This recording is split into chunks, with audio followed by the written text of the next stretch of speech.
런던의 한 잡지사에서 설문을 했습니다. 가정이 무엇이라고 생각합니까? 그래서 그 설문에 답한 대답이 한 800가지 정도가 됐는데, 그 중에 이제 추려서 한 7가지를 했는데, 가정은 투쟁이 없는 세계요, 사랑으로 가득한 세계다. 알 듯 모를 듯한 이야기. 두 번째, 가정은 작은 자가 크게 되어지고 큰 자가 작은 자로 변하는 것이다. 세 번째, 가정은 아버지의 왕국이요, 어머니의 세계요, 자식들의 낙원이다. 뭔가 멋있는 말 같은데 정확하게 알기가 쉽지가 않아요. 가정은 불평이 가장 많으나 거기 따라서 대우를 가장 잘하는 것이다. 그러면서 이렇게 이야기를 했습니다. 자, 좋은 말들을 다 적어놨죠. 가정에 대해서는 좋은 말들을 다 적어놨어요. 그런데 가정이 무엇이냐라고 한마디로 말한다고 했을 때에 뭐가 탁 오는 게 없어요. 자, 오늘은 우리가 본질 시리즈 7번째로서 가정의 본질을 찾아서 가정이라는 게 무엇이냐를 알아보려고 합니다. 성경은 그러면 가정을 무엇이라고 말하는가? 가정은 한 몸이다. 여기서 가정이라고 말했을 때는 가정의 최소 단위인 부부를 이야기하는 거예요.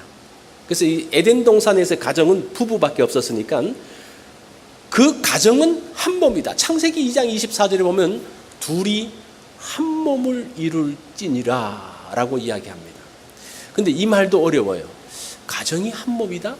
그래서 오늘은 어디에 초점을 갖는 거 아니, 가정이 한 몸이라면 도대체 이 한 몸이라는 것이 무엇인가에 대한 것에 우리가 한번 초점을 맞추어서 한 3가지 정도로, 성경에 나오는 3가지 정도로 말씀을 드리려고 합니다.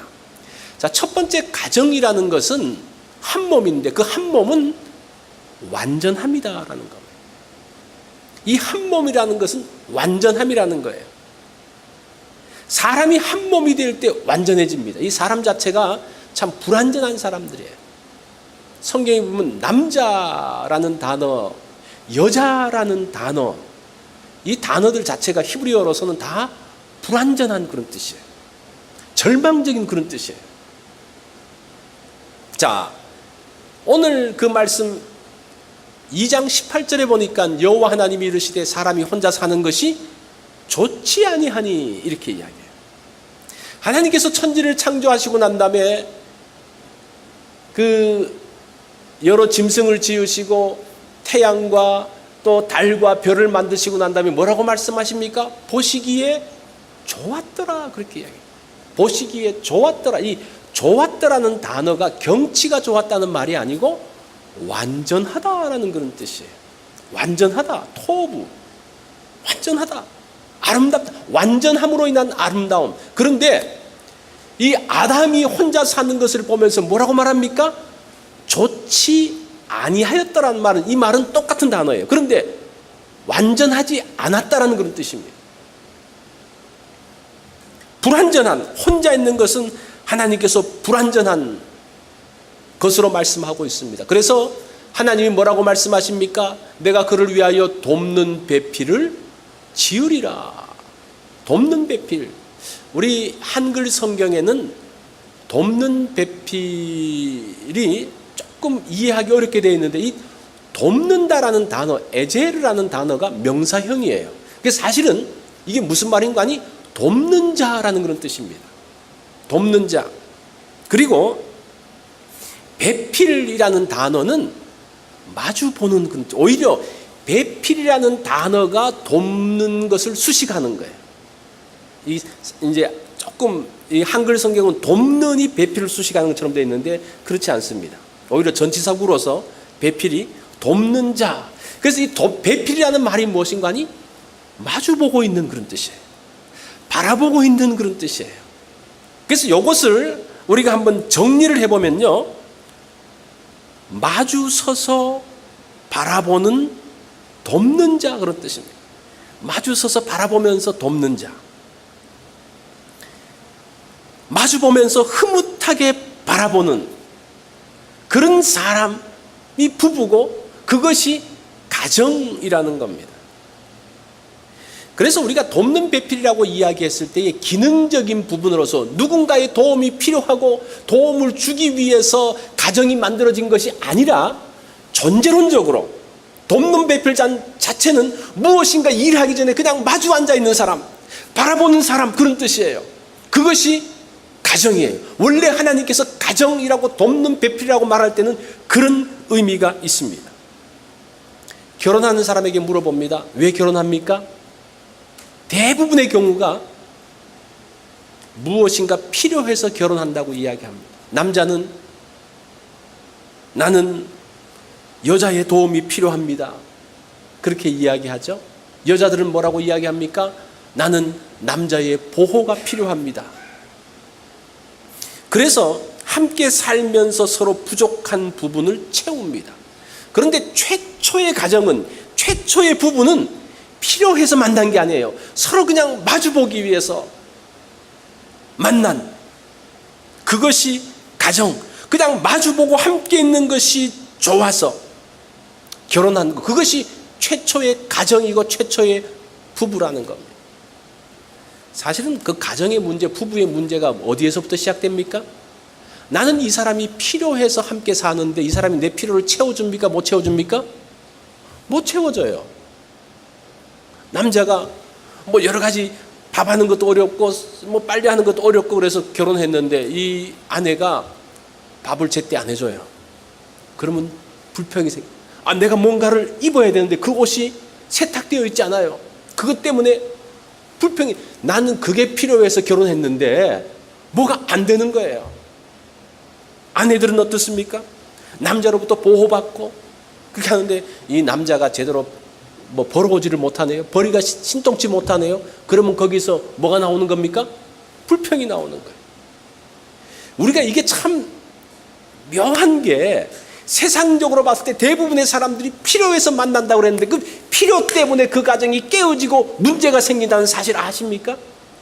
원래 가정은 그게 아니었어요. 하나님께서 만드셨던 그 가정은 돕는 배필이라고 말할 때에 그 배필, 마주보는, 함께 있는, 바라보는, 그러면서 있는 사람, 그것이 원래 가정, 존재론적인 부분에서 만나는 것을 이야기하는 겁니다. 서로 마주만 보고 있어도 마음이 그덕한 것. 그 C.S. 루이스가 이렇게 이야기를 합니다. 사랑은 마주보는 것이고 우정은 함께 가는 것이다. 이런 이야기를 했어요. 마주 앉아서 우리 상대를 한번, 배우자를 한번 쳐다보세요. 이 쳐다보면요, 그 안에 내가 있어요. 그거 오랫동안 쳐다보지 못해서 아마 못 보셨는데 한번 오랫동안 쳐다보면서 그 눈동자를 한번 보세요. 그 속에 누가 있습니까? 누가 있어요? 내가 있어요.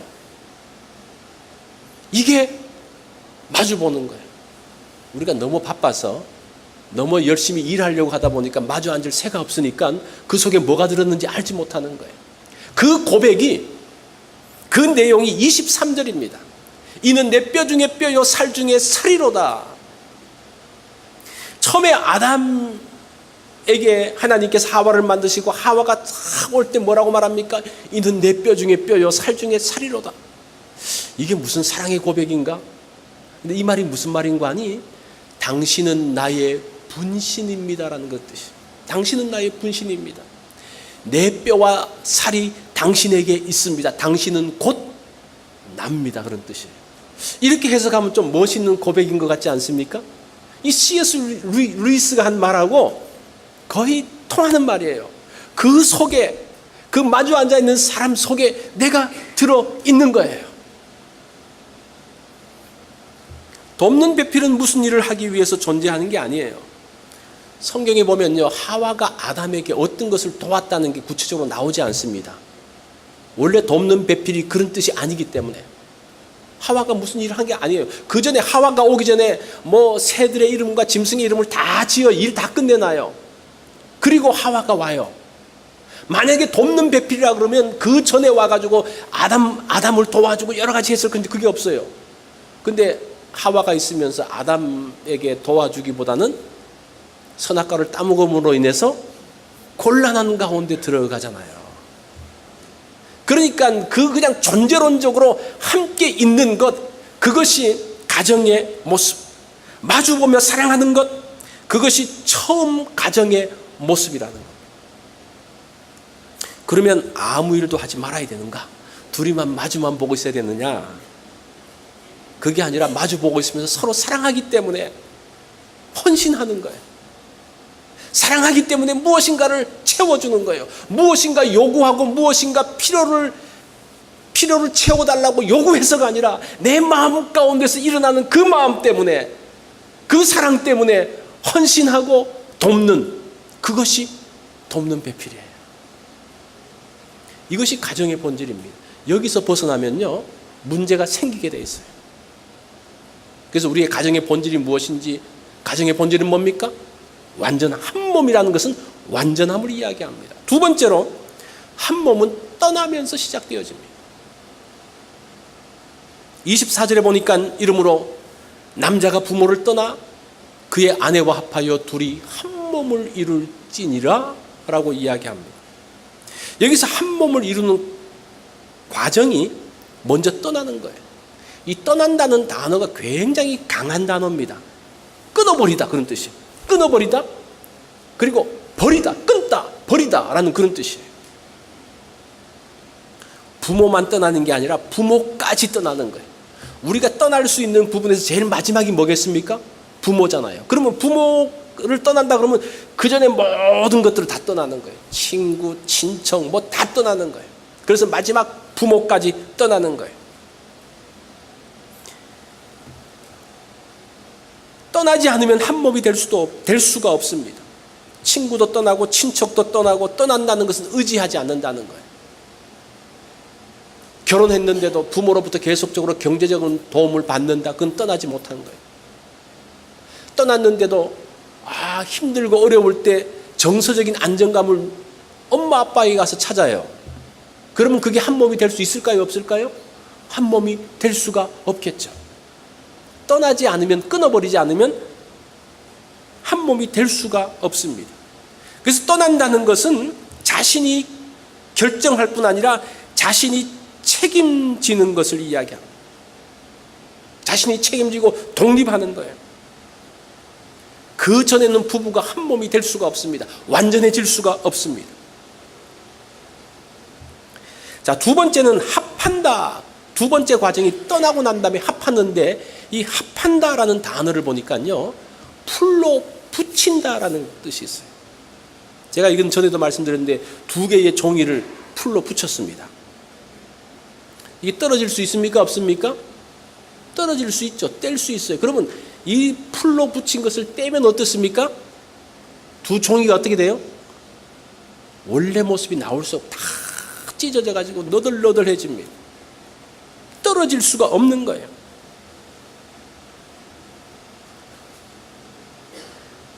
풀을 붙인다는 것은 그 사이에 누구도 끼어들지 못하는 것도 포함됩니다.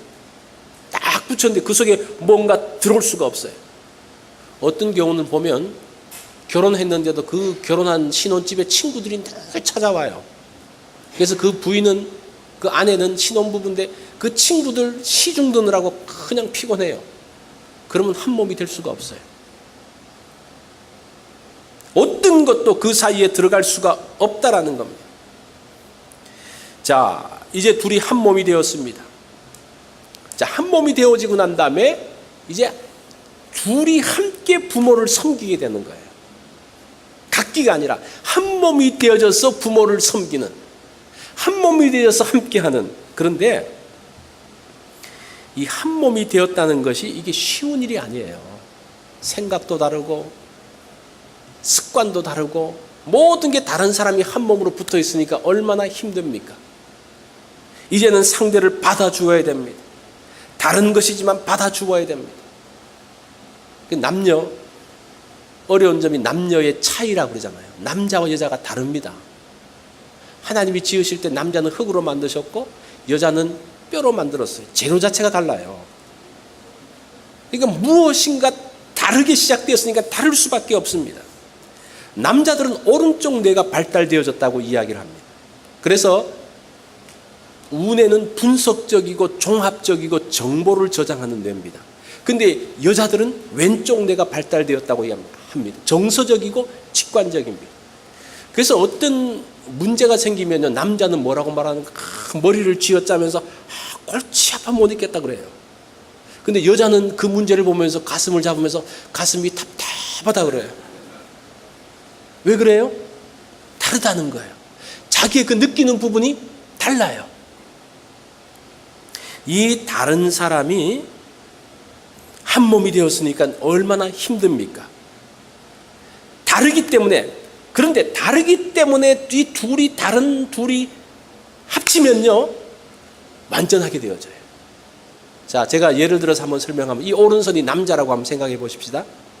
이 손엔 보면 위에 부분도 있고 골짜기 부분도 있어요. 그런데 위에 부분은 장점이에요. 장점. 근데 이 아래 부분은 약점이에요. 사람이 장점이 있고 약점이 있겠죠, 그죠? 자, 여자는 왼손입니다. 여자도 장점이 있고 약점이 있습니다. 근데 이 둘이 이렇게 만나요. 만나면 어떻게 됩니까? 남자의 강점으로 여자의 약점을 가려주고, 여자의 강점은 또 남자의 약점을 가려주면서 두 사이에 틈이 없는 완전한 하나가 되어지는 것을 봅니다. 이게 부부예요. 이게 가정이에요. 이게 하나님께서 의도하시는 그러한 모습인 것을 보게 됩니다. 그러기 위해서는, 한 몸 되기 위해서, 완전함을 위해서는 떠나서 이 부부가 하나가 되어져야 된다라고 말합니다. 자, 세 번째는 한 몸은 서로 부끄러워하지 않는다는 것. 한 몸은 서로 부끄러워하지 않는다. 25절에 보면 아담과 그 아내 두 사람이 벌거벗었으나 부끄러워하지 아니하니라. 우리가 이 말씀을 보면서 에덴 동산에는 다 그냥 벗고 지냈어 이렇게 생각하는데, 사실은 그것보다 더 깊은 뜻이 있어요. 벌거벗었다라는 말은 수치스러운 것을 이야기합니다. 자신의 그 모든 것들, 모든 약점, 그 모든 것들을 다 오픈하는 것을 이야기하는 겁니다. 우리가 모든 것들을 다 오픈하면요, 부끄러워지는 거예요. 자신의 벌거벗었다는 것은 자신의 약점을 노출하고 자신의 생각도 노출하고 투명한 모습으로 있는 것, 그럴 때 비로소 한 몸이 될 수 있습니다. 그런데 여러분의 약점을 배우자에게 다 오픈할 수 있습니까? 내가 생각하는 것을 다 알려줄 수 있어요? 그랬다가는 큰일 나죠. 내 생각, 내 모든 것들을 다 배우자가 알고 있으면 뭐 살 수가 없잖아요. 내 약점은 철저하게 숨겨야 됩니다. 내 생각도 숨겨야 됩니다. 내가 패를 갖고 있어야 돼요. 그래서 그 패를 주고받으면서 사는 거예요. 이게 오늘날 부부고 오늘날 관계잖아요. 그런데 왜 오픈하지? 성경은 오픈하라 그랬는데 벌거벗어도 부끄럽지 않았다고 이야기하는데 왜 사람들은 다 쥐고 있습니까? 다 가리고 있습니까? 부부 사이에도 다 어느 정도 가리면서 삽니까? 언제부터 그랬는가 하니, 아담과 하와가 자기를 숨기고 벌거벗은 모습을 부끄러워했던 때가 언제예요? 범죄 이후에 그런 모습들이 나옵니다. 범죄 이후에. 내가 벗었으므로 두려워하여, 이 말은 부끄러워하여 뭐 이렇게 말해도 될 거예요. 두려워하여 내가 숨었나이다. 이제는 이 벌거벗은 모습이 보일 수가 없는 거예요.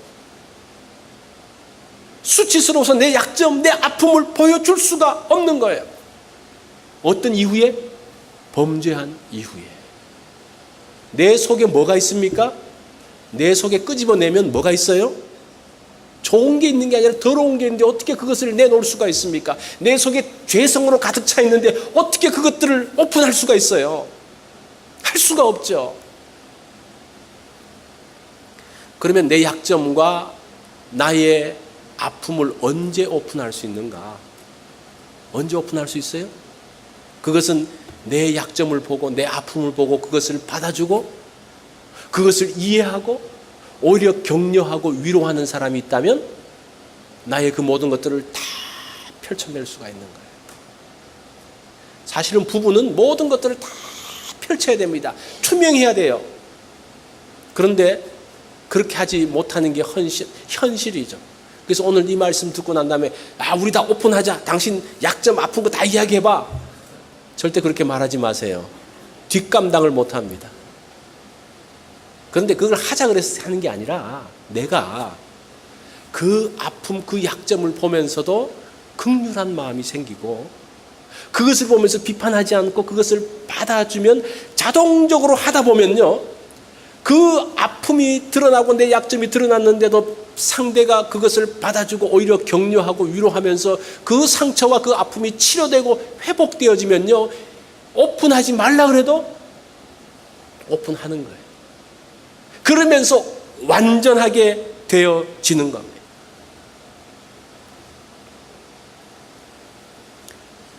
자, 이런 부부의 모습이 신약에서는 어떻게 발전되어지고 있는가? 신약 성경에 보면요, 예수 그리스도와 교회의 모습으로 발전됩니다. 예수님이 뭐라고 말씀하십니까? 교회를 뭐라고 이야기해요? 신부라고 이야기해요. 그러면서 이 창세기에 나오는 이 가정의 개념이 굉장히 중요해요. 그러니까 모든 관계의 기초가 창세기 2장에서 말하고 있는 그 가정의 기초의 모습입니다. 그 기초를 누구도 가져다 씁니까? 예수님도 그것을 가져다가 예수님과 교회와의 사이에서의 관계로 발전시키고 있는 거예요. 그래서 교회는 어떻게 해야 된다고 이야기합니까? 그 모든 약점과 아픔과 부족함을 보면서 그것을 비난하는 것이 아니라 오히려 그것을 받아주고 상처를 싸매주고 하는 그러한 것이 교회의 모습이고 그것의 처음 모습이 하나님께서 만드셨던 그 가정에서부터 나온 모습이다라는 겁니다. 예수님이 교회를 세우면서 자기의 생명을 주시기까지 그렇게 세우고자 했던 그 교회의 모습이 바로 에덴 동산에서 나왔던 그 가정의 모습이라는 사실들은 정말 놀라운 거예요. 그리고 우리가 모든 사람과의 관계에서 어떤 관계를 만들어 가야 될 것인가? 투명한 관계라는 것이 무엇인가? 라는 것이 이 최초의 가정의 모습에서 나타나고 있는 것을 볼 수가 있습니다. 우리는 필요에 의해서 만난 존재들이 아니에요. 우리가 함께 신앙생활하면서 필요에 의해서 만난 사람들이 아니라는 거예요. 그냥 존재 자체가 축복이기 때문에 만난 거예요. 왜 존재 자체가 축복입니까? 여러분은 하나님의 아들이고 딸이기 때문에 그 자체로 축복이 되어지는 거예요. 한 소년이 아주 말을 좋아했습니다. 말이 뛰노는 것을 보면서 즐거웠습니다. 이 소년은 아빠가 이 말을 기르는 것을 보면서 옆에 가서 도와줬습니다. 이 말도 이 소년을 잘 따르는 거예요. 하루는 이 아빠가 이제 외부로 출타를 하게 됐는데 이 말을 누구에게 맡길까 생각하다가 이 아들이 너무 말을 사랑하고 잘 하니까 또 말하고 이렇게 가까우니까 이 아들에게 맡깁니다. 얘야, 내가 얼마 동안 출타를 해야 되는데 이 말을 네가 좀 관리해다오. 그래서 이 아이는 너무나 기뻐가지고 이 말을 관리하는 거예요. 깨끗하게 씻어도 주고 먹을 것도 주고 이렇게 하는데 이 어느 날 갑자기 어느 날부터 이 말이 그냥 시름시름 앓기 시작하는 거예요. 그래서 밤새도록 이 말을 간호하는데 낫지가 않는 거예요. 그래서 먹을 것을 잘 먹지 못하니까 시원한 물을 계속 주었습니다. 그렇지만 차도가 없는 거예요. 그러다가 드디어 이 아빠가 돌아왔습니다. 근데 이 아빠가 그 아빠가 왔을 때는 말이 쩔뚝쩔뚝거리면서 절고 있었습니다. 그러면서 그 아빠가 이 아이가 하는 행동을 딱 보면서 뭐라고 말하는 거니? 너는 아픈 말에게 찬물을 주는 것이 얼마나 나쁜지 몰라? 그런 말을 하는 거예요. 이 아이가 그 말을 들으니까 눈물이 쫙 나는 거예요. 아빠, 내가 이 말을 위해서 밤새도록 잠도 못 자고 간호하고 그렇게 한 거 알잖아요. 너무나 억울한 거예요. 그때 이 아빠가 아들을 보면서 뭐라고 말하는 거 아니? 얘야, 사랑한다는 것은 어떻게 사랑하는지를 아는 거란다. 사랑은 내 방식대로 사랑하는 것이 아니라 어떻게 사랑하는 것이 사랑인지를 아는 것이란다. 그런 이야기를 했습니다. 가정의 소중함을 모르는 사람이 누가 있습니까? 배우자를 사랑해야 된다는 것 다 알잖아요. 그런데 문제는 어떻게 사랑해야 되는지, 어떻게 가정에서 부부관계를 만들어야 되는지 모르는 거예요. 그래서 무엇인가 더 열심히 하면 할수록 문제가 생겨요. 마치 아이가 자기가 생각했을 때는 시원한 물을 먹으면 좋을 것 같은데 오히려 그게 독이 된다는 사실을 모르는 거예요. 그러면서 자기가 열심히 무엇인가 하려고 하면 할수록 관계가 틀어지고 가정이 깨어지고 그 사이에 문제가 생기는 그러한 모습들을 보게 됩니다. 그때 여러분 처음 모습으로 한번 돌아가 보십시오. 가정은 한 몸입니다. 한 몸이에요. 가정은 필요가 아닌 존재 자체가 축복인 거예요. 어떤 필요에 의해서가 아니라 존재 자체가 축복인 거예요. 배우자가 존재하는 것 자체가 축복이에요. 그것이 하나님이 만드신 가정의 모습이에요. 두 번째는 뭡니까? 한 몸이 되기 위해서는 떠나야 됩니다. 어떤 사람은 떠나지 못해요. 계속 거기 머물러 있어요. 떠나지 못함으로 해서 한 몸이 되지 못합니다. 세 번째는 뭡니까? 벌거벗었지만 부끄러워하지 않는 것. 나의 그 모든 아픔과 수치를 다 오픈해도 비난받거나 멸시받지 아니하고 오히려 격려받고 치료받고 회복되어지는 그것. 이것이 하나님이 만드신 가정의 모습입니다. 이것을 기억하십시오. 다 같이 기도하겠습니다.